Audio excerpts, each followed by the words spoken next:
আওয়ামী লীগ চলে গেছে, কিন্তু ফেসিবাদীর দোসর এখন তাদের প্রশাসন বলেন, সচিবালয় বলেন, উপদেষ্টায় বলেন, সব জায়গা আছে। আমাদের যারা এই সমন্বয়ক ছিল, যাদের ডাকে আমাদের সন্তানরা আজকে জীবন দিল, আজকে সেই সমন্বয়করাও দেখেন আমাদের খোঁজ খবর নেয় না। তাদের সাথে একদিন দেখা হয়েছে, যেদিন আমাদের জুলাই ফাউন্ডেশন থেকে টাকা দিয়েছে ওই দিন। এছাড়া আজও পর্যন্ত আমাদের কোনো খোঁজখবর নেয় নাই। আমি অত্যন্ত দুঃখের সাথে আপনাদের জানাচ্ছি এবং দেশবাসীকেও জানাচ্ছি যে ডাক্তার মোহাম্মদ ইউনূস স্যার এই বিশ্বের সেরা 10 জনের ভিতরে একজন নামী এবং গুণী মানুষ। আমরা ওনার কাছ থেকে এটা আশা করি নাই যে শহীদ পরিবার আজকে কেন রাস্তায় নামবে। উনি যখন ক্ষমতায় আসবে এর আগে বলেছিল উনি প্রত্যেক শহীদ পরিবারের সাথে দেখা করবে, শহীদদের কবর জিয়ারত করবে। কিন্তু আমরা কি দেখেছি যে 24-এর শহীদ কিন্তু একজন না, উনি আবু সাইদের কবর জিয়ারত করে ক্লান্ত হয়ে গেছে। যাই হোক, আমরা আজকে রাস্তায় নেমেছি, আমরা 3টা দফা নিয়ে রাস্তায় নেমেছি।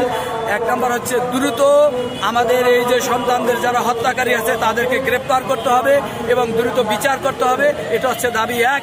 দাবি 2 হচ্ছে আমাদের সন্তানরা যে জীবন দিল 24-এর গণ অভ্যুত্থানে, আজও পর্যন্ত আমরা 6 মাস অতিক্রম হয়ে গেল, 7 মাসে পদার্পণ করলো, আমরা রাষ্ট্রীয়ভাবে কোনো ঘোষণা এখনো পর্যন্ত পাইনি। আমরা রাষ্ট্রীয়ভাবে শহীদদের স্বীকৃতি চাচ্ছি। নাম্বার 3 দফা হচ্ছে শহীদ পরিবারের ন্যায্য দাবি দয়া। আমরা ন্যায্য দাবি দয়া বলতে আমরা প্রেসের সামনে ন্যায্য দাবি দয়ার কথা বলতে চাই না। আমরা এজন্য আরো 20 দিন আগে ডাক্তার ইউনূস স্যারের বাসার সামনে গিয়েছিলাম ভিক্ষার ঝুলি নিয়ে। ওনার সাথে আমরা 15 জন শহীদ পরিবারের প্রতিনিধি দেখা করার জন্য।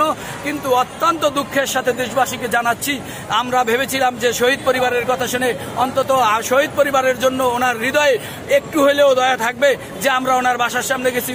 বাসার সামনে গিয়ে আমরা একটা প্রতিনিধি টিমের একটা তালিকা তাদেরকে দিয়েছি।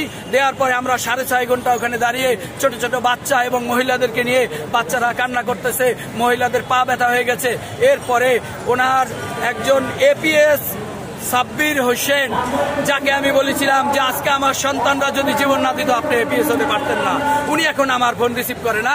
উনি বলল যে যান আপনারা 30 তারিখের মধ্যে আমি আপনাকে দেখা করাই দেবো আপনাদেরকে, আর আপনার নাম্বারটা আমাকে দিয়ে যান। আমি ওনাকে আমার নাম্বার দিয়ে আসছিলাম।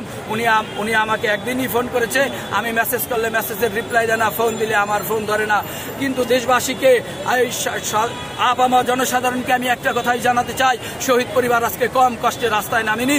শহীদ পরিবার অমানবতার জীবন যাপন করছে। আমরা যারা যে সন্তানদের ডাকে আমাদের ছেলেরা আজকে জীবন দিয়েছে, দেখেন তারাই আজকে আমাদের পাশে নাই। আজকে শহীদ পরিবারের জন্য, তাদের ন্যায্য অধিকার এবং দাবি দায় আদায়ের জন্য তাদেরকেই আজকে বুক ছাপার